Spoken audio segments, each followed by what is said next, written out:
Hello everyone, welcome to GATE academy. इसके पहले कि हम स्टार्ट करें हमारे कंटेंट को, मैं थोड़ा सा एक्सपोजर आपको गेट एकेडमी के जो कोर्सेस अवेलेबल है गेट पीजीजी सीआरटी के और उसके अलावा पब्लिकेशन बुक के, उन सारी चीज़ों का थोड़ा सा आइडिया दे दूं ताकि जो भी स्टूडेंट इसको ऑप्ट करना चाहे उसको कहाँ से ऑप्ट करना है, कहाँ से उसको डील करना है, कहाँ से पूरा हाइलाइट्स इसके मिल पाएंगे, वो सारी बातें मैं आपको बता देता हूँ।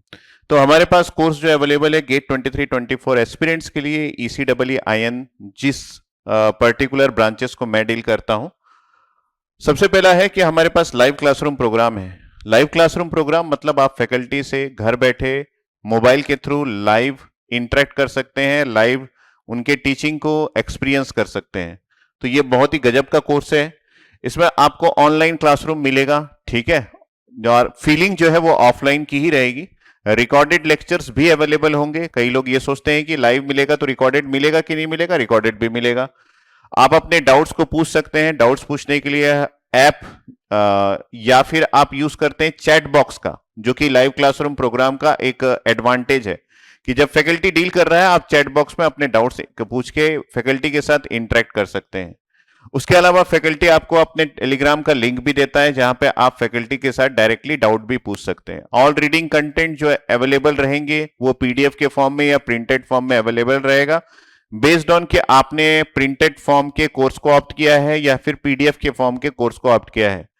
एसेंशियल, बेसिक और जीनियस जिसका नाम होता है, ठीक है। Available only on Android platform, ये अवेलेबल है एंड्रॉयड प्लेटफॉर्म में। सबसे इंपॉर्टेंट बात कि आपको इसके लिए ऐप डाउनलोड करना पड़ेगा, जो कि GATE academy live classroom app के नाम से आपको गूगल प्ले स्टोर में मिल जाएगा। तो ये बेसिक हाईलाइट है आपके पास लाइव क्लासरूम प्रोग्राम का। उसके अलावा हमारा जो बेस्ट सेलिंग कोर्स है वो पेन ड्राइव कोर्स है। पेन ड्राइव कोर्स मतलब आपको पेन ड्राइव जो है वो आपके घर के एड्रेस पे सेंड कर दिया जाएगा गेट एकेडमी की तरफ से। ये रिकॉर्डेड कोर्स है, जो कि एक ऑनलाइन कोर्स है जो आप घर में बैठ के एक्सेस कर सकते हो। पेन ड्राइव में सारे कोर्सेज प्री अपलोडेड होते हैं। इसको आप एक्सेस करने के लिए एक बार आपको इंटरनेट की जरूरत पड़ेगी, उसके बाद आपको आपकी वैलिडिटी एक्सपायर होने तक कोई भी इंटरनेट की जरूरत नहीं पड़ेगी। इसमें भी जो आपको कोर्सेस मिलेंगे उसके प्रिंटेड बुक्स और पीडीएफ मिल जाएंगे, डिपेंड्स अपन आप किसको ऑप्ट करते हैं। तो ये सारे हाइलाइट्स यहाँ पे लिखा हुआ है, ठीक है। नेक्स्ट हम लोग बात करें कि जी ड्राइव कोर्स हमारे पास अवेलेबल है। जी ड्राइव का मीन्स है गूगल ड्राइव, जिसमें हम अपने पूरे कोर्सेज को जो कि रिकॉर्डेड फॉर्म में अवेलेबल होता है उसको अपलोड कर देते हैं, जिसको आप घर बैठे जी ड्राइव के थ्रू डाउनलोड कर सकते हैं। जिस समय तक आप कोर्सेज डाउनलोड कर रहे हैं तब तक आपको इंटरनेट की जरूरत पड़ेगी। एक बार कोर्स डाउनलोड हो गया तो आपको इंटरनेट की जरूरत नहीं पड़ेगी। एक्सेस के लिए कुछ मिनट्स के लिए आपको इंटरनेट की जरूरत पड़ सकती है। जब तक वैलिडिटी एक्सपायर नहीं हो जाता, आपने पूरे कोर्सेज को डाउनलोड करके रखा हुआ है तो आपको इंटरनेट की जरूरत नहीं पड़ेगी। तो ये भी एक ऑनलाइन है कोर्स और इसमें भी आपको सारे कंटेंट्स जो है वो आपको आपके जी ड्राइव फॉर्म में अपलोड करके आपके घर भेज दिया जाता है। तो घर भेज दिया जाता है इसका मतलब है कि प्रिंटेड फॉर्म अगर आपने ऑप्ट किया है तो आपके पास वो प्रिंटेड फॉर्म के जितने भी बुक्स है वो सारे भेज दिए जाते हैं। बाकी तो ऑनलाइन इंटरेक्शन जी ड्राइव का हो जाता है, ठीक है। तो ये जी ड्राइव कोर्स के बारे में हो गया। हम बात करें कि वीडियो ऑन डिमांड कोर्स, तो वीडियो ऑन डिमांड कोर्स जो है वो उसके लिए आपको एक ऐप की नीड पड़ेगी, जो कि गेट एकेडमी लर्निंग ऐप के नाम से आपके पास होना चाहिए, जो कि एंड्रॉयड मोबाइल में मिल जाएगा। गूगल प्ले स्टोर से आप डाउनलोड कर सकते हैं, ठीक है। इस कोर्स का ये खास बात ये है कि यहाँ पे आपको इंटरेक्शन करने के लिए इस ऐप के थ्रू आप अपने डाउट्स को पूछ सकते हैं फैकल्टी से, जहां पे आपको हमारे फैकल्टीज और सब्जेक्ट एक्सपर्ट जो है वो आपके डाउट्स कंटिन्यूसली क्लियर करते रहते हैं। तो वीओडी ये बहुत ही बढ़िया ऐप है, जैसे नेटफ्लिक्स होता है या फिर अमेजन प्राइम होता है उसी की तरीके का है, जिसमें सारे रिकॉर्डेड कोर्सेज प्री अपलोडेड रहते हैं और आपको इंटरनेट की जरूरत पड़ेगी कोर्स को देखने के लिए, ठीक। तो इसके आगे बढ़े तो हमारे पास जो कोर्स अवेलेबल है वो टैबलेट कोर्स अवेलेबल है। टैबलेट कोर्स की खास बात ये है कि इसमें आपको सैमसंग का गैलेक्सी टैबलेट प्रोवाइड कर दिया जाता है, जिसमें सारे कोर्सेस और जितने भी गेट एकेडमी के ऐप्स है सारे प्री अपलोडेड रहते हैं। कोर्स कंटेंट भी प्री अपलोडेड रहता है, ठीक है। तो tablet course will be delivered through Samsung Galaxy tab A. Wifi और सेल्यूलर इसमें अवेलेबल है। ऑल गेट एकेडमी ऐप्स जो है प्री अपलोडेड रहता है। Dedicated discussion and doubt portal manage by वही गेट एकेडमी लर्निंग ऐप, जिसके बारे में मैंने आपको बताया। डाउट पोर्टल वहीं से होता है। The course content will be exactly same as VOD course, but you do not need internet connection, जैसे मैंने वीओडी में बोला कि आपको इंटरनेट कनेक्शन की जरूरत पड़ेगी, यहां पे मैं हाईलाइट कर देता हूं कि आपको यहां पे इंटरनेट कनेक्शन की जरूरत नहीं पड़ेगी, ये खास बातें हैं। ठीक है, तो ये हो गया हमारा टैबलेट कोर्स। टैबलेट कोर्स का मतलब है सैमसंग गैलेक्सी टैब ए जो आपको सेंड किया जाता है, उसकी वजह से इसका नाम टैबलेट कोर्स है।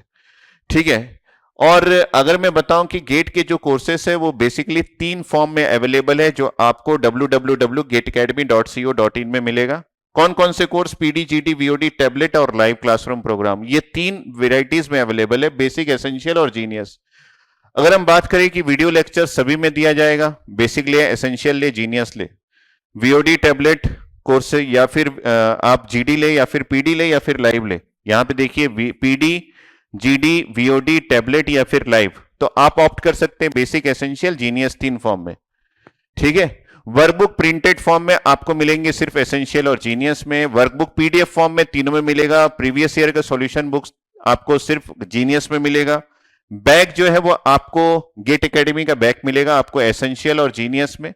ऑनलाइन टेस्ट सीरीज जो है वो आपको एसेंशियल, जीनियस में मिलेगा। एक्सेस टू डाउट पोर्टल्स आपको तीनों में मिलेंगे, और ऐसे स्पेशल लाइव ऑनलाइन सेशंस जो है वो आपको तीनों में मिलेंगे।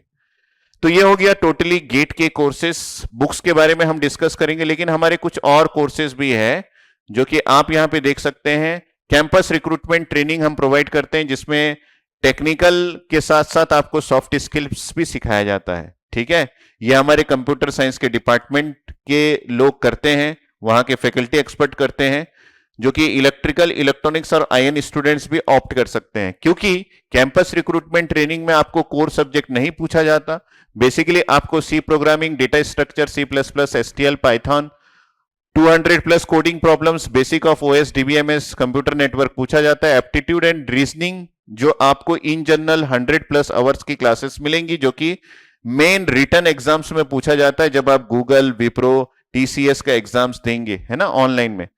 पीडी सेशंस मतलब पर्सनालिटी डेवलपमेंट सेशन, जो कि आपकी ली जाएगी इस कोर्स के अंदर।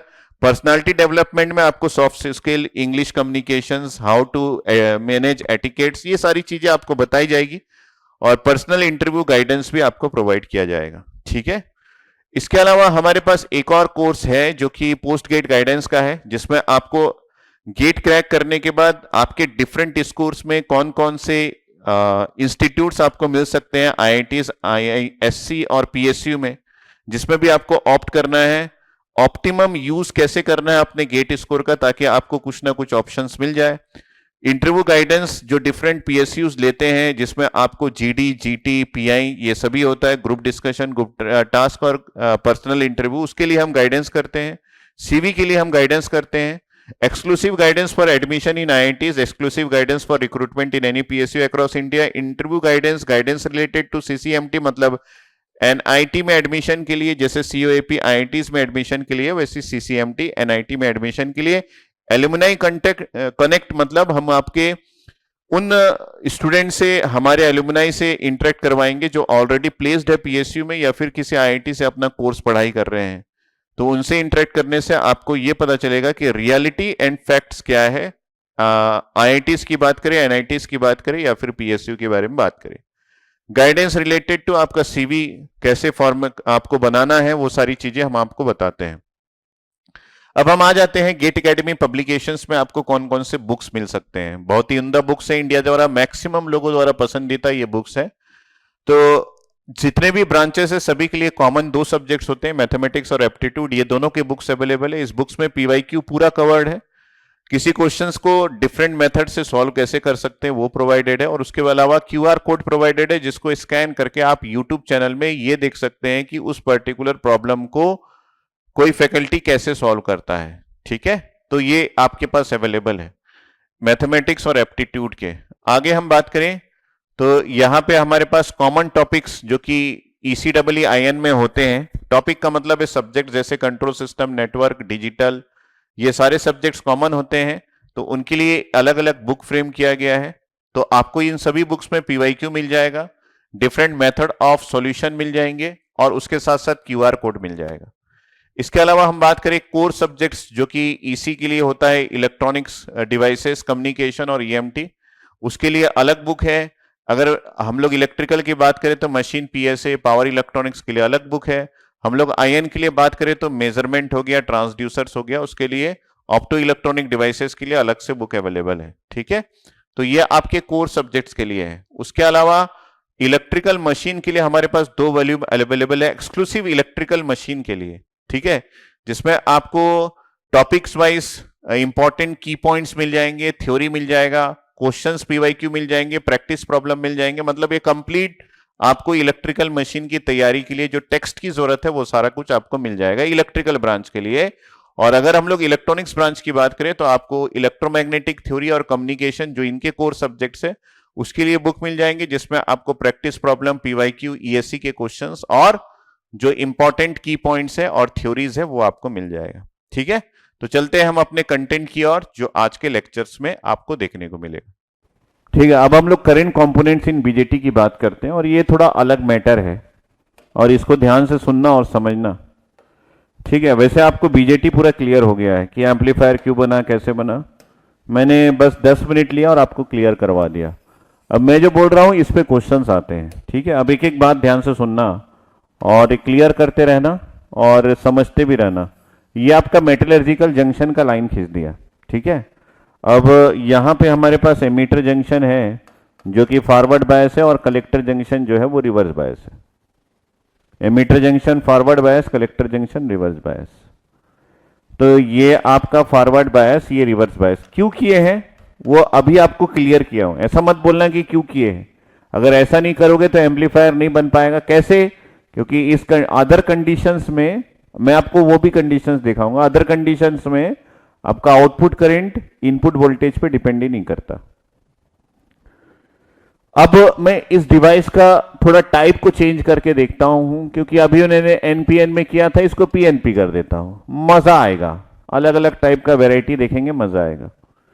तो फिर से मैंने इसको फॉरवर्ड बायस किया, इसको रिवर्स बायस किया।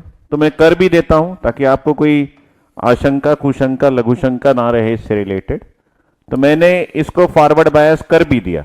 ये पी था तो मैंने यहां पॉजिटिव लगाया, ये नेगेटिव लगाया और इसका नाम मैंने रखा वी। ये है आपका पॉजिटिव नेगेटिव और एमीटर टू बेस वोल्टेज। अब ये पॉजिटिव हो गया। यहां पे मैंने क्या किया, यहां पे मैंने इसको ग्राउंड कर दिया। ठीक है, आगे बात करते रहेंगे। आज का दिन जो है वो डिवोटेड है इसी पे और 10 बजे तक हमारी क्लासेस है और हम देखते हैं कि कब तक आप मुझे झेल पाते हो, उस पर डिपेंड करता है। ये आपका कलेक्टर टर्मिनल है, ये नेगेटिव है पॉजिटिव है। मुझे खुश करने के लिए कोई ना झेले भाई, सब्जेक्ट क्यों प्यार करने के लिए आप मुझे झेलना। मैं तो ऐसे ही खुश रहता हूं पढ़ा के।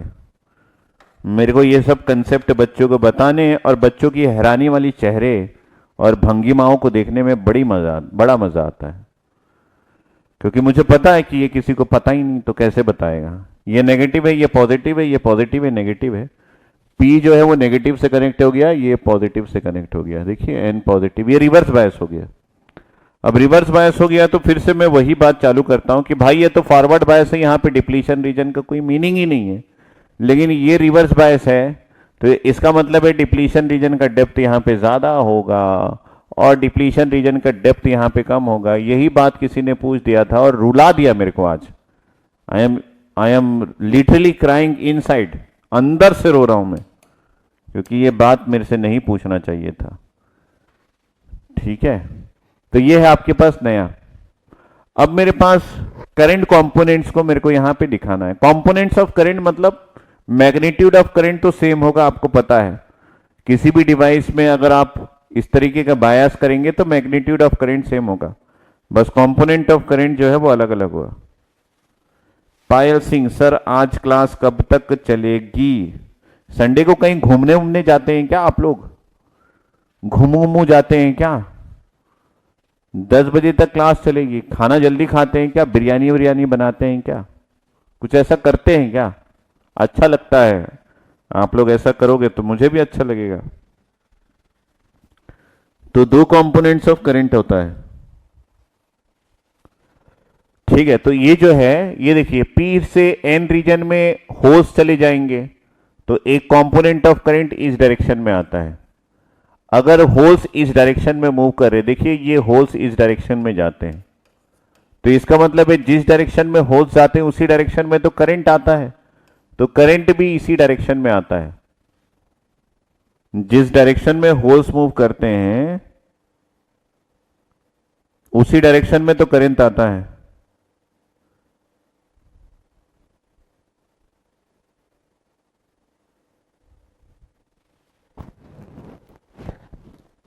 हाँ, जो 10 सीक्रेट पढ़ लेगा वो लाइफ में हमेशा खुशी रहेगा। यस, तो यहां पे होल्स का डायरेक्शन है, तो ये जो है इसको मैंने बोला कि ये current due to holes in emitter region है। Current due to holes in emitter region है। कॉम्पोनेंट ऑफ करंट डायोड वाला एक बार पलट के देख लो, तो करंट कंपोनेंट डायोड वाला पलट के देख लो, आपको सब दिखेगा। ये फॉरवर्ड बायस है, तो होल्स इस डायरेक्शन में जा रहा है तो करंट आ रहा है। तो सर इलेक्ट्रॉन्स भी तो आएगा, किसी ने मेरे कान में चिल्लाया जोर से ऐसा, सर इलेक्ट्रॉन्स भी तो आएगा। कहां से आएगा बेटा? सर इधर से आएगा इलेक्ट्रॉन्स। सर इलेक्ट्रॉन्स ऐसे आएगा, ये कौन है? ये इलेक्ट्रॉन्स है। तो मैंने बोला कि अगर इलेक्ट्रॉन्स इधर आएगा तो करंट फिर से उसी डायरेक्शन में जाएगा, तो भाई एक और करंट आ गया ऐसा। और वो कौन सा करंट है? वो current due to electrons, current due to electrons in the emitter region हो गया। अब होल्स इधर जा रहा है तो करंट है, इलेक्ट्रॉन्स इधर आ रहा है तो इसके ऑपोजिट डायरेक्शन में करंट है। मतलब एमीटर रीजन में दो करंट है, एक इलेक्ट्रॉन करंट, एक होल करंट। ठीक है, अब क्या हुआ? अब हम बेस रीजन में आए। समझते रहना, पहले पूरा समझाऊंगा फिर आपके क्वेश्चंस करूंगा।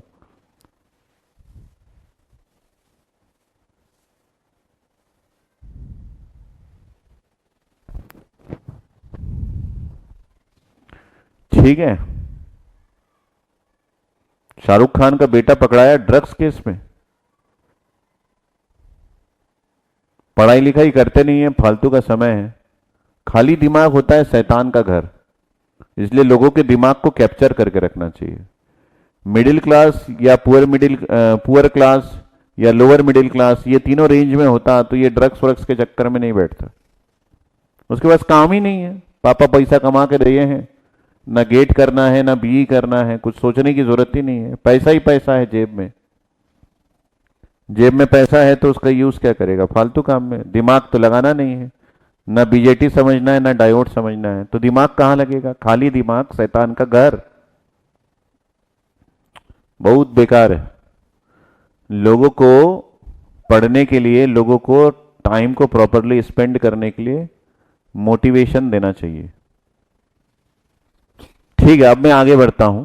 ये पी रीजन के बारे में हो गया कि होल्स इस डायरेक्शन में जा रहा है तो आईपी है एक कंपोनेंट ऑफ करंट, इलेक्ट्रॉन्स इधर से इधर जा रहा है तो आई एन ई एक कंपोनेंट ऑफ करंट है। आगे जाके और भी बहुत कुछ दिखाऊंगा। अब क्या हुआ? हम बेस रीजन में आ गए। बेस रीजन में क्या हुआ? होल्स इधर आया और होल्स रिकम्बाइन हो गया इधर से, किससे? इलेक्ट्रॉन से। तो आप ध्यान दीजिएगा, अब मेरा जो एन रीजन है वो इधर आ गया। कंफ्यूज नहीं करूंगा आपको, मैं पूरी बात बताऊंगा। ये जो इलेक्ट्रॉन्स है वो इस तरफ आ गया, पहले उस तरफ था अब इस तरफ आ गया, क्योंकि अब जो मेजॉरिटी चार्ज कैरियर्स है वो होल्स है। ठीक है, तो ये जो होल्स इधर आए, कुछ ये यहां के जो अवेलेबल इलेक्ट्रॉन्स थे उसके साथ रिकम्बाइन हो गए। किसके साथ? यहां के जो अवेलेबल पहले से डोपिंग से कुछ इलेक्ट्रॉन्स थे ना, इसके साथ रिकम्बाइन हो गए। अगर होल्स इसके साथ रिकम्बाइन हो गए तो यहां के जो फ्री इलेक्ट्रॉन्स है ये खत्म हो गए। फिर से मैं रिपीट कर रहा हूं, यहां से होल आए, कहां से आए? यहां से, इस डायरेक्शन से, यहां से होल ऐसे चलते हुए आए और इस इलेक्ट्रॉन्स के साथ रिकम्बाइन हो गए। तो यहां का जो इलेक्ट्रॉन्स है वो रिकम्बाइन हो गया तो बॉन्डेड हो गया, बॉन्डेड हो गया तो वो फ्री नहीं है, मतलब इलेक्ट्रॉन्स, फ्री इलेक्ट्रॉन्स की कमी हो गई। तो अब ये जो फ्री इलेक्ट्रॉन्स की कमी हो गई, ये देखिए नेगेटिव है। ये क्या बोलता है कि भाई डरिएगा मत, मैं आपको सप्लाई करूंगा फ्री इलेक्ट्रॉन्स। तो ये बोलता है कि मैं सोर्स हूं, आई will supply the free electrons, जो आपका खत्म हो जा रहा है। किसके साथ? होल के साथ बाउंड होने की वजह से। तो जितने भी होल्स के साथ बाउंडेड होने से यहां पे इलेक्ट्रॉन्स की कमी हो जा रही है, ये क्या करता है, कंटिन्यूसली उस इलेक्ट्रॉन की सप्लाई को जारी रखता है, उस इलेक्ट्रॉन की सप्लाई को यहां से जारी रखता है, यहां से उस इलेक्ट्रॉन की सप्लाई करता रहता है।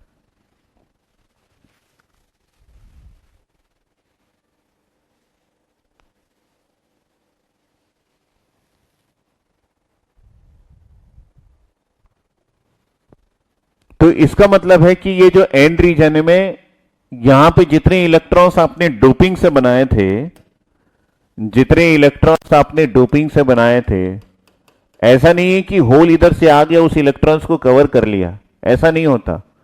ये जो इलेक्ट्रॉन्स की सप्लाई है ये कंटिन्यूसली बने रहती है फ्रॉम दिस सप्लायर, ताकि इस रीजन में इलेक्ट्रॉन्स की कमी ना हो जाए।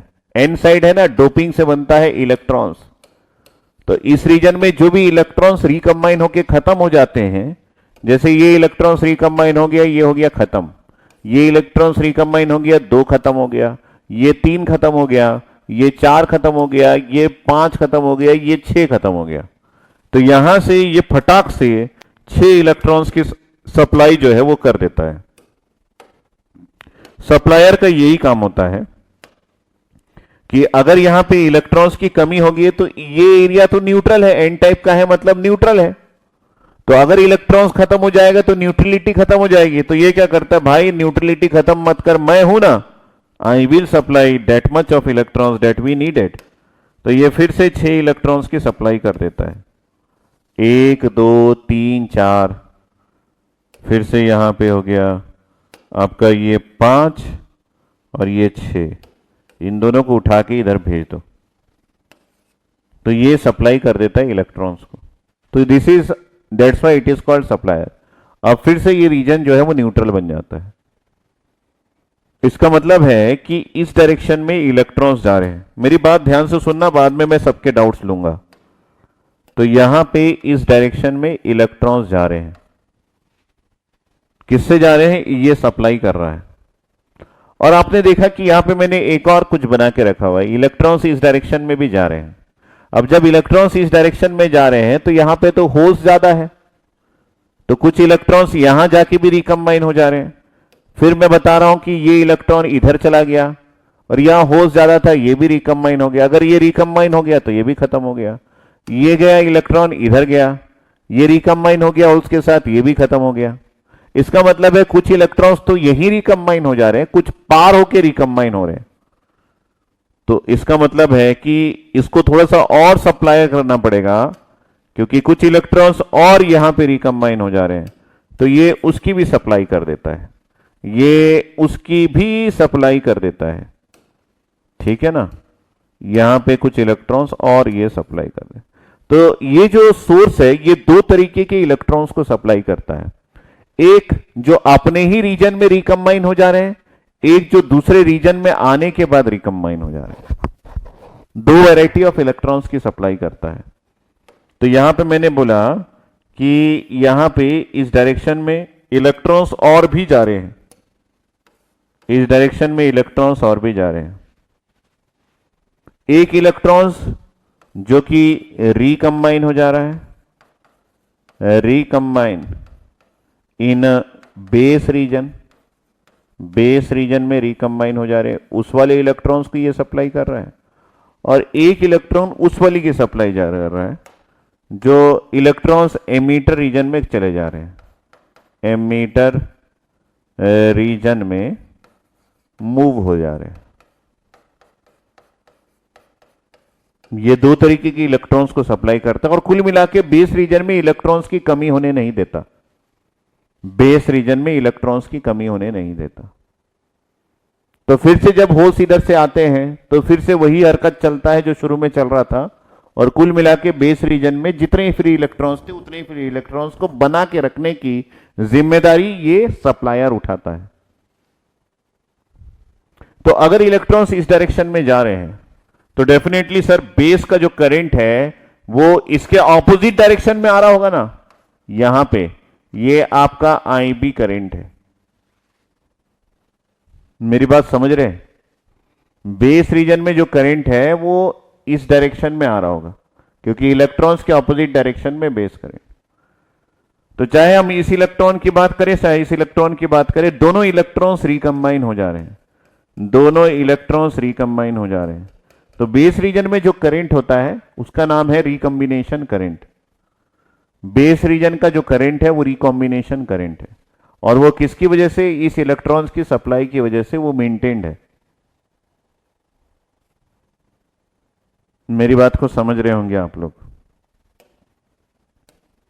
तो यहां पे मैं अब होल्स को बहुत सारा बना देता हूं, ये काफी सारे होल्स है, और कुछ होल्स जो है वो दूसरे कलर के हैं। मान लो ये पिंक कलर के होल्स है, ऐसा होल्स तो काफी है भाई। तो ये जो है ये पिंक कलर के होल्स है। तो ये जो व्हाइट कलर के होल्स है, ये वाले तो इसके साथ रिकंबाइन हो गए, ये वाले तो इसके साथ रिकंबाइन हो गए, ये वाले तो इसके साथ रिकंबाइन हो गए, ठीक है, ये वाले तो इसके साथ रिकंबाइन हो गए, और ये वाले तो इसके साथ रिकंबाइन हो गए, ये वाले इसके साथ रिकंबाइन हो गए, ओ सॉरी इसके साथ रिकंबाइन हो गए। लेकिन जो पिंक कलर के होल्स इस रीजन में गए थे ये रिकंबाइन नहीं हो पाए, ये जो पिंक कलर के होल्स गए थे ये रिकंबाइन नहीं हो पाए। तो ये कहां चले जाएंगे, ये चले जाएंगे इस इलेक्ट्रिक फील्ड के वेसिनिटी में। जैसे वहां पे इलेक्ट्रॉन्स गए थे, ये होल्स जो है ये रिकंबाइन नहीं हो पाए क्योंकि इनके पास डिस्टेंस भी नहीं था। तो ये भागते भागते इसके वेसिनिटी में पहुंच गए, इसके वेसिनिटी में पहुंच गए ऐसे, ठीक है, इसके वेसिनिटी में पहुंच गए।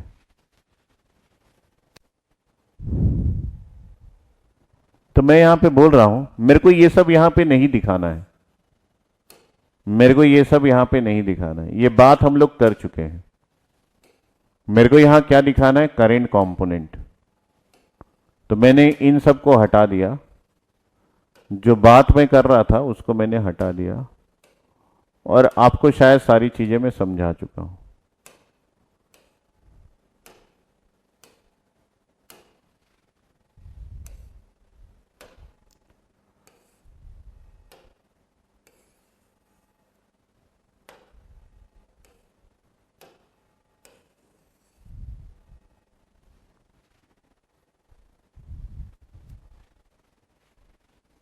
ठीक है,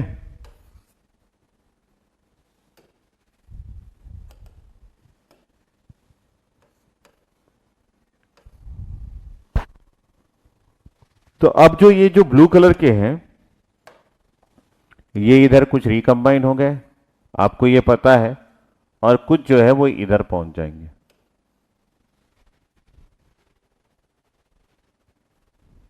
इधर कितने रिकंबाइन होंगे, जो इधर नहीं पहुंच पाए, तो यहां पे कितने पहुंचे हैं उसका नाम मैं IPC1 रख देता हूं। मतलब ये कलेक्टर का करंट है, होल्स की वजह से एक कंपोनेंट ऑफ करंट इधर आ गया है, और यहां पे कितने रिकंबाइन हो गए उसको मैं IPE माइनस IPC1 से रिप्रेजेंट कर रहा हूं। कलर दूसरा कर दूं क्या, IPE माइनस IPC1 से।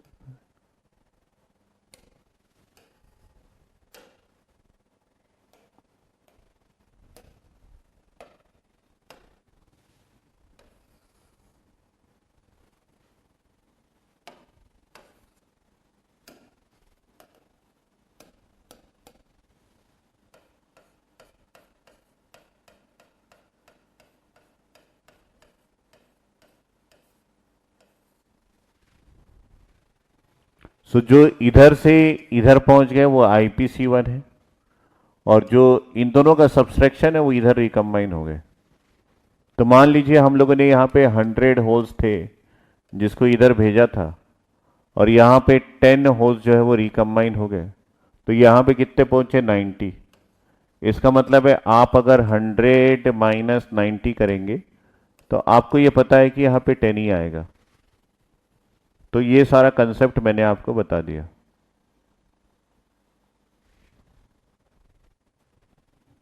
तो आपको कितने कंपोनेंट्स ऑफ करंट मिले, 1 2 3 4। ये सब किसकी वजह से है, ये सब इस एमीटर के फॉरवर्ड बायस होने की वजह से है। अभी तक हम लोगों ने इसके रिवर्स बायस होने की वजह से जो करंट कंपोनेंट आएंगे उसको हम लोगों ने केयर नहीं किया है। अब मैं चले जाता हूं, अब भूल जाओ कि ये हमारा फॉरवर्ड बायस है, अब भूल जाओ कि ये हमारा फॉरवर्ड बायस है, सिर्फ और सिर्फ ये सोचो कि हमारा वीसीबी जो है वो रिवर्स बायस है। अगर ये रिवर्स बायस है तो इसकी वजह से क्या करंट आएंगे सर? इसकी वजह से तो वही करंट आएगा जो कि थर्मल इक्विलिब्रियम में माइनॉरिटी चार्ज कैरियर्स थे, वही करंट आएंगे। तो आप देखो यहां पे थर्मल इक्विलिब्रियम में इस पी रीजन में माइनॉरिटी चार्ज कैरियर्स कितने थे? तो जितने भी थे, यहां पे हमारे पास पी रीजन है तो कुछ इलेक्ट्रॉन्स होंगे, ये जो इलेक्ट्रॉन्स है ये इस डायरेक्शन में जाएंगे। इसी प्रकार यहां पे हमारा पॉजिटिव एन रीजन में कनेक्टेड है, मतलब यहां पे कुछ होल्स होंगे, ये होल्स इस डायरेक्शन में आएंगे। ये माइनॉरिटीज है जो कि थर्मल इक्विलिब्रियम में थे, बाकी माइनॉरिटीज को तो मैंने यहां पहुंचा दिया। तो ये जो माइनॉरिटीज है इसकी वजह से भी आपके पास रिवर्स सैचुरेशन करंट आएगा, क्योंकि ये रिवर्स बायस है, वीसीबी जो है वो रिवर्स बायस है। बाकी सारा कंपोनेंट्स मैंने आपको समझा दिया था, इसलिए मैं इसको यहां से हटा दे रहा हूं।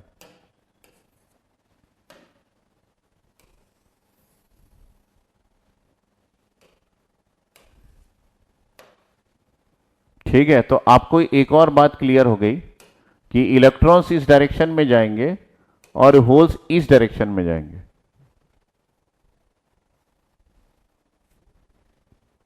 ठीक है, तो अगर इलेक्ट्रॉन्स इधर से इधर आएंगे तो डेफिनेटली एक कंपोनेंट ऑफ करंट आपका आपका इस डायरेक्शन में जाएगा। इलेक्ट्रॉन्स इधर आ रहे हैं तो एक कंपोनेंट ऑफ करंट ऐसा जाएगा, और ये कंपोनेंट क्या है? ये आपका INCO है। This is the current due in the collector region और थर्मल इक्विलिब्रियम के चार्ज कैरियर्स की वजह से।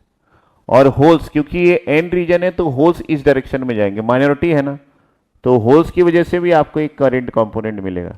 इसको कई लोग बार बार पूछते हैं, मुझे नहीं समझ में आया क्यों पूछते हैं।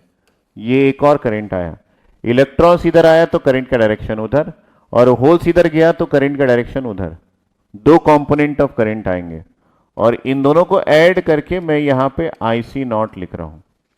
ये किसकी वजह से? ये इस रिवर्स बायस की वजह से।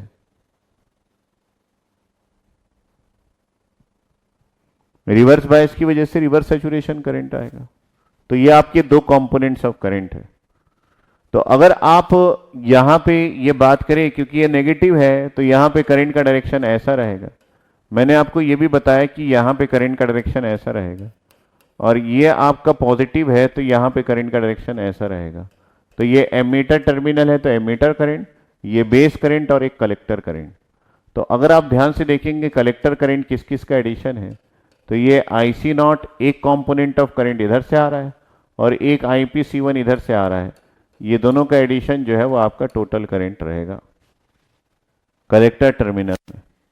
अगर आप देखें कि एमीटर में कौन कौन से कंपोनेंट ऑफ करंट है, तो एमीटर में IE, ये दो कंपोनेंट ऑफ करंट से बना है, एक IPE से और एक जो है वो INE से, ये दोनों के एडिशन से बना है, IPE और INE।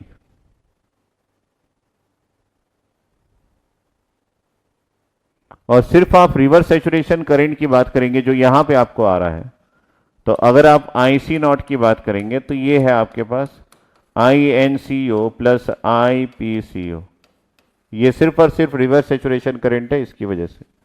अगर आप इस पर्टिकुलर नोड के बारे में सोचेंगे तो यहां पे एक IB है, एक इस डायरेक्शन में जा रहा है IE, और एक जो है वो इस डायरेक्शन में आ रहा है IC। ये देखिए ऐसा आ रहा है। तो इस नोड में अगर आप KCL लगाते हैं तो आपको यहां पे मिलेगा emitter current is equal to this is base current plus collector current, क्योंकि ये दोनों इनकमिंग है, ये आउटगोइंग है।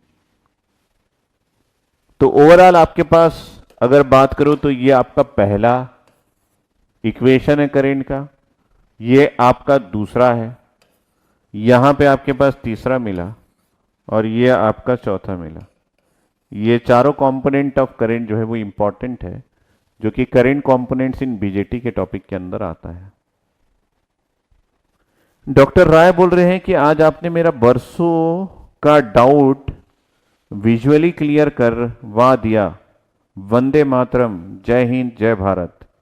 अगर आपको समझ में आ रहा है तो यहां पे मैं चारों इक्वेशंस को लिखता हूं, मुझे वो चारों इक्वेशंस याद है, रट्टा मारने की कोई जरूरत नहीं पड़ती। आई इज इक्वल टू हमारे पास है, this is I P E plus I N E, ये दोनों का एडिशन होता है।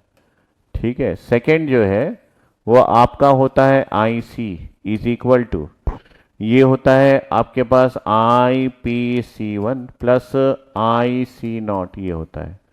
थर्ड जो है वो आपका सिर्फ और सिर्फ रिवर्स सैचुरेशन करंट जो कि आई सी नॉट होता है, जिसकी I P C O plus I N C O का एडिशन होता है। और चौथा सबसे पावरफुल इक्वेशन जो कि emitter current is equal to base current plus collector current, इस इक्वेशन को आप एनालॉग इलेक्ट्रॉनिक्स में यूज करते हो, लेकिन आपको कोई बताएगा नहीं कि ये क्यों आया, कहां से आया, ये सिर्फ और सिर्फ ईडीसी में बताया जाता है।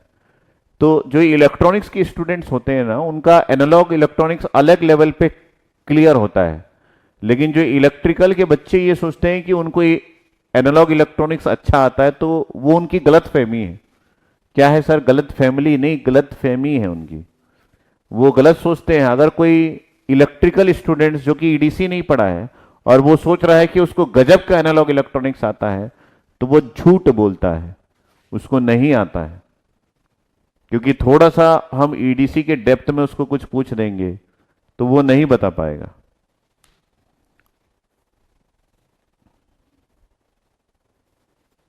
थोड़ा सा डेप्थ में कुछ पूछ देंगे तो वो नहीं बता पाएगा।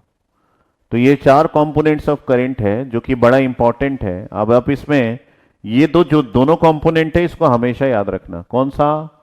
ये जो है ये वाला, और ये जो है ये वाला। यहां पे IP C1 लिखना था ना मेरे को, ये IP C1 है।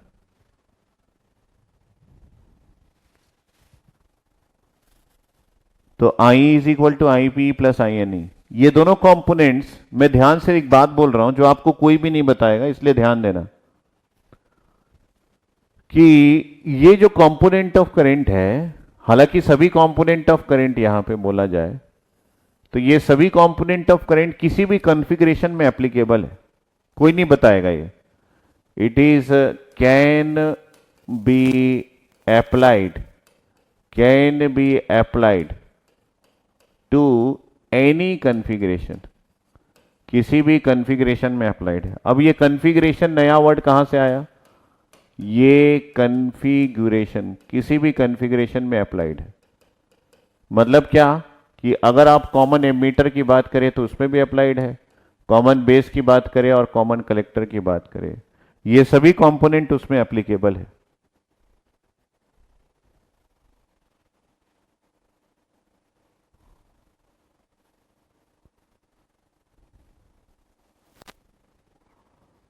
ये पॉइंट बहुत इंपॉर्टेंट है, मैं बोल रहा हूं कोई नहीं बताएगा इस बारे में। और आपका ये जो बायसिंग है, इसमें भी देखो मैंने नहीं लिखा कि किस कॉन्फ़िगरेशन के लिए है। ये जो बायसिंग है ये ऑल कॉन्फ़िगरेशन के लिए है ना। अभी मैं बता रहा हूं, कोई आपको ये बोलेगा नहीं, ये सभी कॉन्फ़िगरेशन के लिए है। तो मतलब क्या है? ये जो बायसिंग है ये कॉन्फ़िगरेशन डिपेंडेंट नहीं है। कॉन्फ़िगरेशन का मतलब अगर आपको क्लियर नहीं है तो थोड़ा सा मैं बना के दिखाना चाहता हूं कि आप इस डिवाइस को कैसे भी कनेक्ट करें, है ना। एक बार मैं बना के दिखा देता हूं ताकि आपका बीजेटी जो है वो ऑलमोस्ट क्लियर हो जाए। तो यहां पे मैंने एक बीजेटी बनाया ऐसा, और इसको मैंने दो भाग में डिवाइड कर दिया ऐसा, ठीक है। और ये मेरा एमीटर जंक्शन है और ये मेरा कलेक्टर जंक्शन है, ठीक है।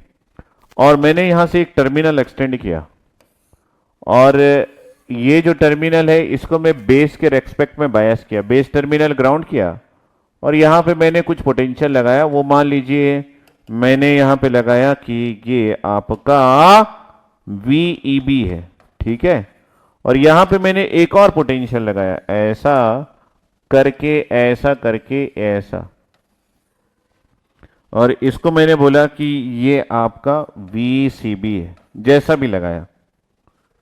और ये टर्मिनल आपका ग्राउंड है, ये आपका एमीटर है, ये बेस है, ये कलेक्टर है।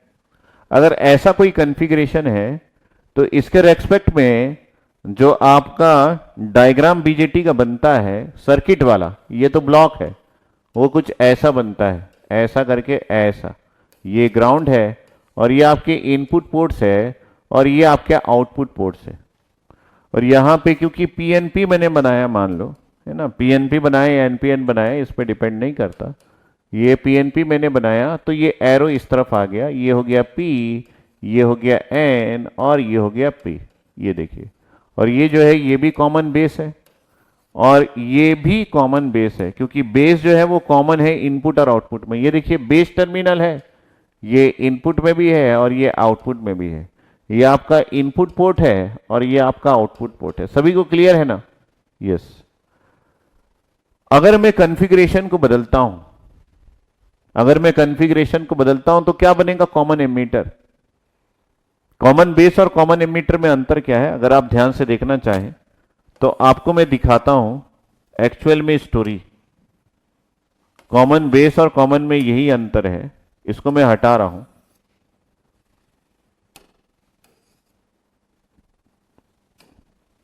ये जो मैंने बनाया था ये कॉमन बेस था। अगर इसको मुझे कॉमन एमीटर बनाना है तो सिर्फ मैं क्या करूंगा पता है? इसको मुझे कॉमन एमीटर बनाना है तो ये मैंने पकड़ा इसको और इसको मैंने ऐसे करके पकड़ा और ऐसा घुमा दिया।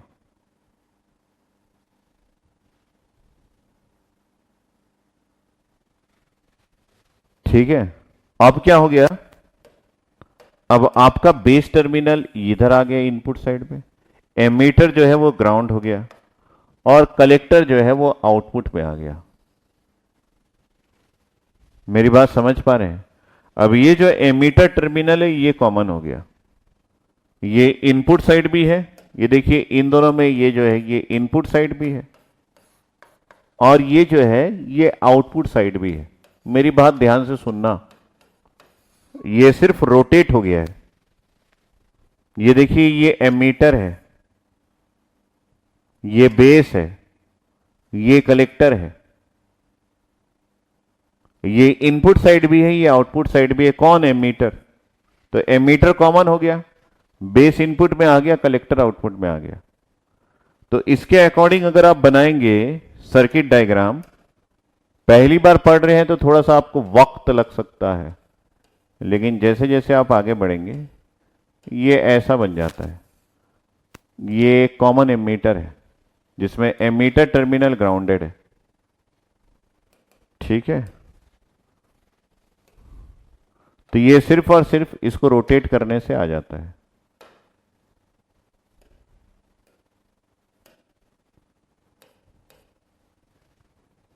लेकिन ऐसा करने से कोई चीज नहीं बदला। अभी भी आपका ध्यान देंगे तो ये आपका एमीटर जंक्शन है और ये आपका कलेक्टर जंक्शन है। आपका ये जो है ये फॉरवर्ड बायस होगा, ये जो है ये रिवर्स बायस होगा। आपके पास जो कंपोनेंट ऑफ करंट आएंगे एमीटर में, अभी भी दो कंपोनेंट ऑफ करंट आएंगे। कौन सा? IPE और INE, क्योंकि अभी भी ये फॉरवर्ड बायस्ड है। और यहां पे रिकॉम्बिनेशन करंट आएगा, है ना, यहां पे रिकॉम्बिनेशन करंट आएगा और बाकी करंट जो है वो कलेक्टर में पहुंच जाएंगे IPC1 बन के। और यहां पे ये रिवर्स बायस है तो यहां पे एक कंपोनेंट ऑफ और करंट आएगा IC0। तो यही बात मैं समझाने की कोशिश करता हूं हर एक बैच को कि भाई ये जो कंपोनेंट्स ऑफ करंट है इसको common ammeter, common base, common collector कहीं पे भी लगा सकते हो। आपको अलग अलग करने की कोई जरूरत नहीं है। ठीक है, तो यहां पे ये जो आपका कॉन्फ़िगरेशन है ये सभी ये जो आपका ऑपरेशन है, मोड ऑफ ऑपरेशन, ये सभी कॉन्फ़िगरेशन में एप्लीकेबल है। आप एक्टिव रीजन की बात करें, emitter junction, forward bias, collector junction, reverse bias, ये सभी कॉन्फ़िगरेशन में एप्लीकेबल है। आप जब एनालॉग सर्किट पढ़ोगे, मैं कुछ कुछ बातें बता देता हूं, तो आपके पास कुछ क्वेश्चंस आएंगे। वो क्वेश्चन मोड ऑफ ऑपरेशन या फिर रीजन ऑफ ऑपरेशन के रहेंगे। जब कोई भी पढ़ाएगा तो आपको इस बारे में बताएगा, लेकिन ना कोई ये आपको नहीं बताएगा कि ऐसा क्यों है। ये सिर्फ ईडीसी में ही आपको पता चलेगा। तो वहां पे आपको कॉमन एमीटर में ये चीज खेलना पड़ता है। तो सर ये सब आप क्यों बता रहे हो? क्योंकि आगे मैं कुछ डिराइव करने वाला हूं उसमें आपको दिख जाएगा ये बात। तो कॉमन एमीटर भी है, तो उसमें एमीटर जंक्शन, फॉरवर्ड बायस है, कलेक्टर, सारे कंपोनेंट्स ऑफ करंट वही मिलते हैं जो आपको कॉमन बेस में मिलते हैं। तो आपके components of current independent of आपका कॉन्फ़िगरेशन है। किसी भी कॉन्फ़िगरेशन में आप यूज करो, आपको कंपोनेंट्स ऑफ करंट वही मिलेंगे। अगर आप कॉमन कलेक्टर कर देते हो तब भी आपको यही कंपोनेंट ऑफ करंट मिलेगा, क्योंकि फिर से आपका एमीटर जंक्शन फॉरवर्ड बायस होगा और कलेक्टर जंक्शन रिवर्स बायस होगा। ठीक है, तो इस पॉइंट्स को हमेशा याद रखना। अब मैं यहां पे कुछ नई चीजों को ऐड कर रहा हूं, वो है emitter efficiency. Emitter efficiency, emitter efficiency को हम रिप्रेजेंट करते हैं गामा साइन से, गामा, और उसके साथ लगाते हैं एस्ट्रिक, गामा एस्ट्रिक। ये एमीटर एफिशिएंसी कहलाता है। ये बड़ा सिंपल है। एफिशिएंसी का मतलब क्या होता है? Sir output divided by input, total output divided by total input. दिमाग मत लगाना यहां पे। आप देखिए यहां पे आपके पास आउटपुट क्या है, एमीटर रीजन को देखिए, आउटपुट जो है वो आईपीई है, ये बाहर गया है, और इनपुट क्या है, ये आईपीई प्लस आईएनई, ये दोनों इनपुट है, और आउटपुट क्या है, आईपीई। आईएनई का कोई भी कंपोनेंट बाहर नहीं गया है। सिर्फ एमीटर रीजन को देखिए, एमीटर रीजन में दो ही कंपोनेंट है, दो ही इनपुट्स है, आईपी और आईएनई, जिसमें से आईपी बाहर की ओर चला गया है, मतलब बेस रीजन में चला गया है। बस बात वही है कि जब आप एमीटर एफिशिएंसी को देखेंगे तो आपकी आंखों में विजुअलाइजेशन होना चाहिए कि सर एमीटर एफिशिएंसी आईपी जो कि आउटपुट है, और टोटल इनपुट मतलब आईपीई प्लस आईएनई का एडिशन होना चाहिए। बस, बाकी आपको सोचने की जरूरत नहीं है। एकदम बेहतरीन है। इसमें गेट पे क्वेश्चन आते हैं। एमीटर एफिशिएंसी खत्म, सिर्फ एमीटर रीजन के बारे में सोचना। अगर यही चीज एनपीएन है, ये किसके लिए लिखा, पीएनपी के लिए। सर अगर यही चीज एनपीएन के बारे में बोला तो क्या मैं सोचूं? नहीं, आपकी आंखें सोचेगी। सर आंखें तो देखती है, सोचती कैसे? अरे ईडीसी पढ़ने वालों की आंखें भी सोचती है। ये हो जाएगा I N E plus I PE फिर से। तो ये किसके लिए है? ये एन पी एन के लिए है। ईडीसी पढ़ने वालों की आंखें पहले सोचती है, फिर उनका दिमाग सोचता है। ये ईडीसी की खास बात है।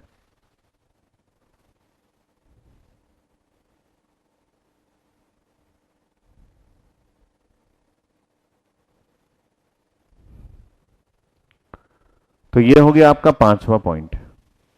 अब छठा पॉइंट क्या है? छठा भी है क्या सर? हाँ छठा भी है। छठा पॉइंट का नाम है बेस ट्रांसपोर्ट, ट्रांसपोर्ट, और उसके साथ है फैक्टर, बेस ट्रांसपोर्ट फैक्टर है। क्या नाम है? Base transport factor. और इसको किस साइन से रिप्रेजेंट कर दिया जाता है? सर इसका सिंबॉलिक रिप्रेजेंटेशन क्या है? इसका सिंबल रिप्रेजेंटेशन है beta asterisk, gamma asterisk, beta asterisk. Beta नहीं है, बीटा एस्ट्रिक है। बीटा के ऊपर एक स्टार लगा दो। तो ये क्या बोलता है सर? अरे ये कुछ नहीं बोलता, ये बोलता है कि भाई बेस को ट्रांसपोर्ट मान लो।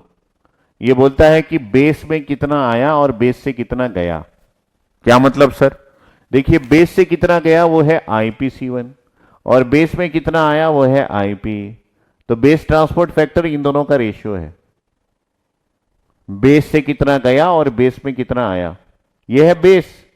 बेस में कितना आया आईपी, बेस से कितना गया आईपी-C1। सर मतलब ये तो एकदम सिंपल है। यस बेटा, ये बहुत ही सिंपल है।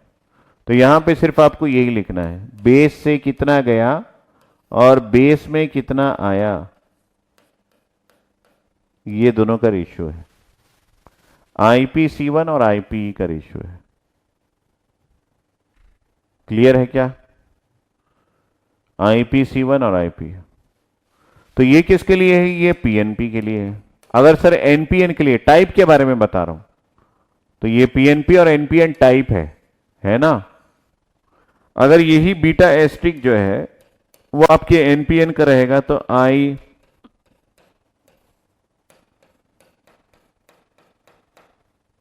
ये हो जाएगा। ये किसके लिए है? ये एनपीएन के लिए। इतना तो दिमाग लगा सकते हो, आप तो स्मार्ट आदमी हो क्या? Yes sir, we are very smart. अगर स्मार्ट हो तो इतना तो दिमाग लगा ही सकते हो डियर।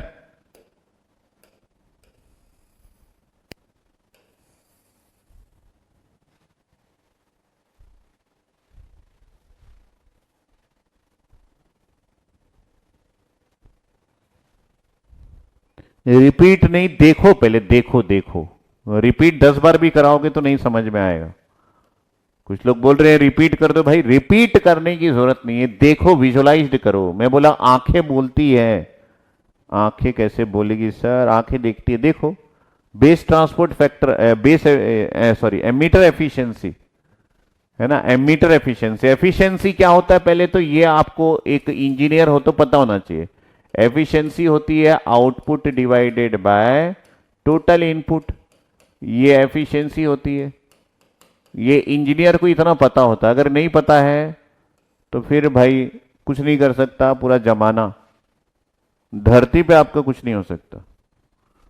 तो एमीटर की एफिशिएंसी मतलब एमीटर से कितना बाहर गया। कौन बाहर गया? सर ये तो बाहर ही नहीं जा रहा है एमीटर से। कौन बाहर जा रहा है? आईपी बाहर जा रहा है, वो कलेक्टर तक जा रहा है। और टोटल कितना है एमीटर में? आईपी भी है और आईएनई भी है, ये दोनों को जोड़ दिया। जब तक दिखेगा नहीं, मैं 1000 बार भी समझाऊं, आप बोलोगे एक बार और, तो ये जो है ये आईपी डिवाइडेड बाय, मैं आईपी प्लस आईएनई लिख दिया।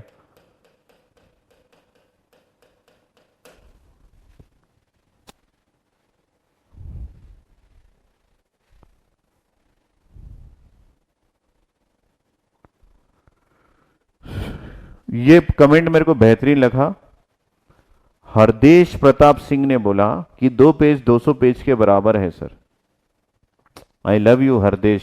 कभी कभी कमेंट करते हैं कुछ लोग, शांति से सुनते हैं और साल में एक बार कुछ बोलते हैं। इसमें से एक हरदेश है। तो मैंने आपको बोला देखना है, आपको याद नहीं करना है। ये जो डायग्राम है ये आपकी जिंदगी है। सर ये कैसे जिंदगी है? अरे यही जिंदगी है बीजेटी की। 2 डायग्राम है जो बीजेटी की जिंदगी है, एक ये वाला और एक ये वाला। यही 2 पेज जो है वो बीजेटी की जिंदगी है। कॉल करने वाले कॉल करते रह जाएंगे।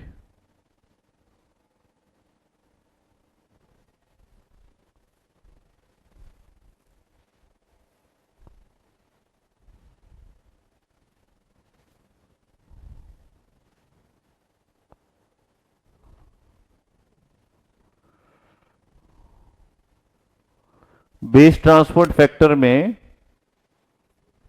आईपी-C1 डिवाइडेड बाय आईपी आया। अतुल शाह बोल रहे हैं सर आईपी प्लस आईएनई होगा ना सर बीटा एस्ट्रिक इनपुट।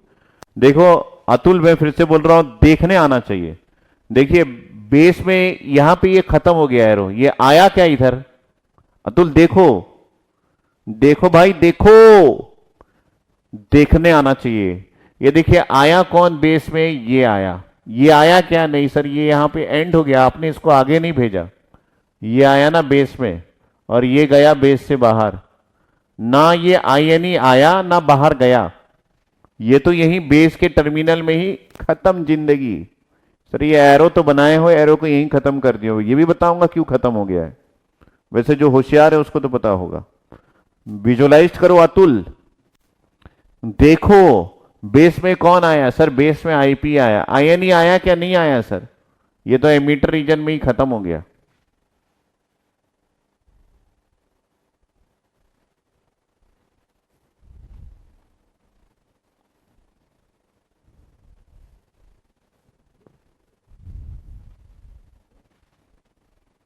तो आया गया दिखेगा नहीं तो ये नहीं समझ पाओगे। मैं 1000 एक बार भी समझाऊं तो नहीं समझोगे। मैं बता रहा हूं फिर से, आपको देखना पड़ेगा उस डायग्राम में जो मैंने बनाया है। सर ये IPC1 आया और ये IPC1 गया और ये IP आया। गया और आया मतलब ट्रांसपोर्ट है। सर ट्रक जो है वो ट्रांसपोर्ट है, मेरे शहर में आया और मेरे शहर से चला गया। सर मैं हाईवे में खड़े होके ढूंढ रहा था कि वो कब आएगी, कौन ट्रक।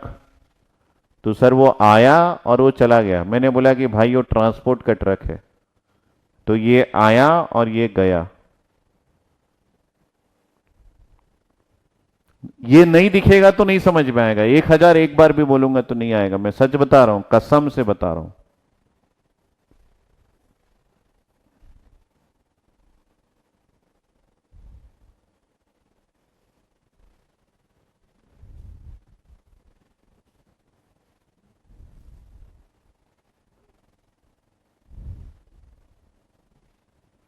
भैया ये करंट का ना कोई मतलब नहीं है। इस करंट का, ये मैं आपको बता देता हूं, ये शुरू से अंत तक, अंत तक नेग्लिजिबल है। अब किसी ने पूछा क्यों सर? क्योंकि इसका यूनिट जो है वो नैनो एम्पेयर में है और इन सब का यूनिट जो है वो मिली एम्पेयर में है। अगर आप मिली एम्पेयर को नैनो एम्पेयर से ऐड कर दोगे तो मिली एम्पेयर ही बच जाता है। इसलिए किसी को अगर ये ट्रांसपोर्ट फैक्टर लग रहा है तो मैं अभी से बता दूं, इसका हमारी जिंदगी में कोई भी उपयोग नहीं है। इसका हमारी जिंदगी में कोई भी उपयोग नहीं है। ये सिर्फ आपको दिखाने की दांत है। हाथी के खाने के और दांत और दिखाने के दांत हैं। तो ये जो है ये दिखाने के हैं, खाने के ये वाले हैं। एक्चुअली में करंट सब यही है। यहां पे आपने इसको ऐड किया है ना, इसका भी इसमें इस पार्ट का कोई मतलब नहीं, नो यूज। क्यों? क्योंकि जब ये इससे ऐड हो जाएगा तो ये खत्म हो जाता है। अगर ये बात आपको क्लियर है तो आगे बढ़े। इसका कोई यूज नहीं है।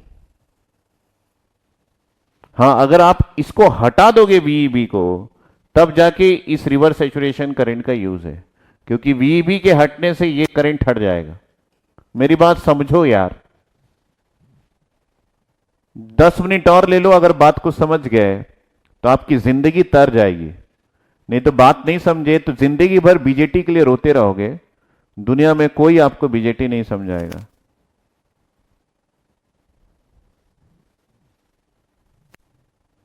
इस करंट का आपकी जिंदगी में कोई मूल्य नहीं है, क्योंकि इस करंट का शुरू से अंत तक नेग्लिजिबल ही रहता है।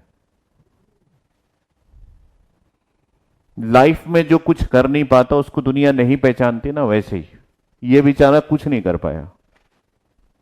ये पैदा हुआ, घूमा फिरा, अपना खाया पिया, अपना पेट भरा, अपने परिवार को भी नहीं पाल पाया और ये जिंदगी छोड़ के चला गया। इसका ये आया जरूर था कि बहुत कुछ कर दूंगा, लेकिन ये लोग जो है वो बहुत कुछ कर दिए, उसके सामने ये खत्म हो गया। तो आप भी जिंदगी में ऐसा मत करना। अपने लायक कुछ ना कुछ जिंदगी में ढूंढ लेना। बहुत मेहनत करना पड़ता है, बता रहा हूं। जिंदगी में अच्छा करने के लिए आज के कंपटीशन के जमाने में बहुत मेहनत करना पड़ता है, ये बात तय है। मैंने अपनी जिंदगी में बहुत मेहनत किया है। हर कोई जो सक्सेसफुल है वो अपनी जिंदगी में बहुत मेहनत किया है।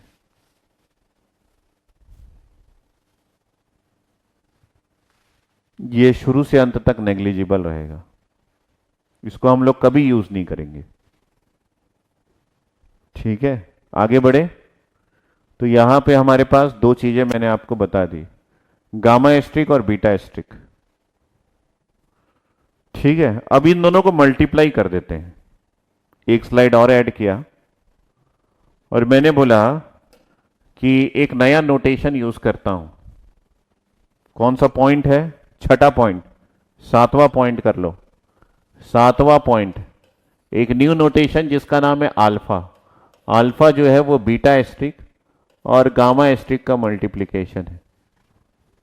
अल्फा जो है वो बीटा एस्ट्रिक और गामा एस्ट्रिक का मल्टीप्लिकेशन है। ध्यान से देखना मैं क्या लिखता हूं। बीटा एस्ट्रिक है आपके पास IPC1 डिवाइडेड बाय IP, और गामा एस्ट्रिक है आपके पास IPE divided by IPE plus INE, ये दोनों का एडिशन है। ठीक है, तो इसमें IPE कैंसिल हो गया और क्या बच गया?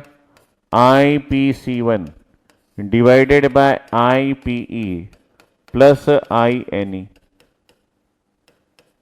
ठीक है, तो IPE प्लस INE क्या होता है? अगर आपको मैं दिखाऊं तो आपको दिख जाएगा।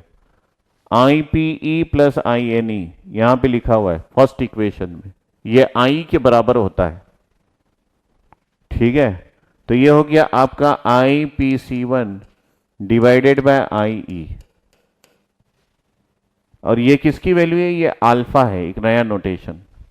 तो अल्फा क्या हो गया? IPC1 divided by IE।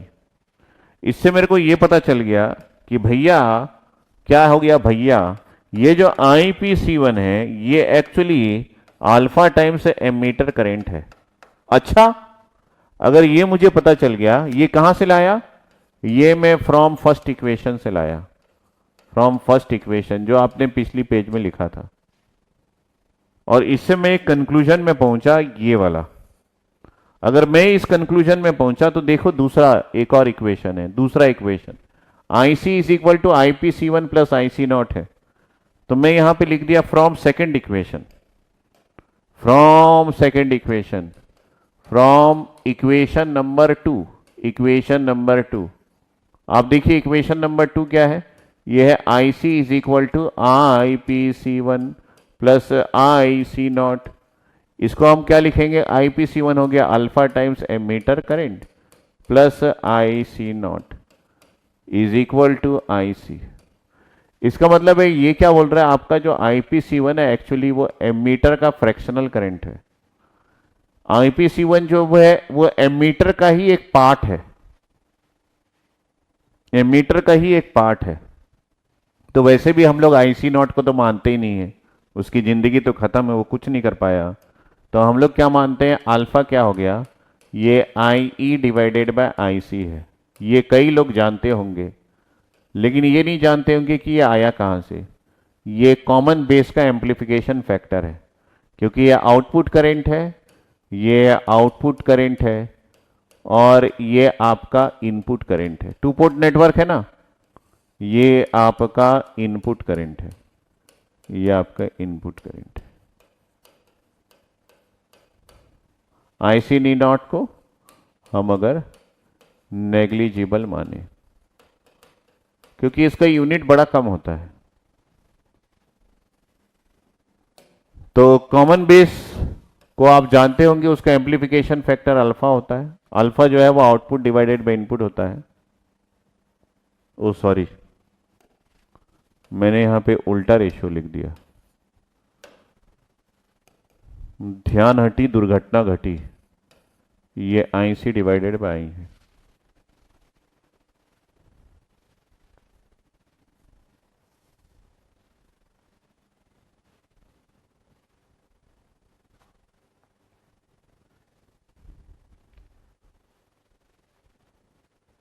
तो आप देखिए, आपके पास वैसे भी IPC1 क्या था? ये एमीटर का ही पार्ट था, अल्फा टाइम्स।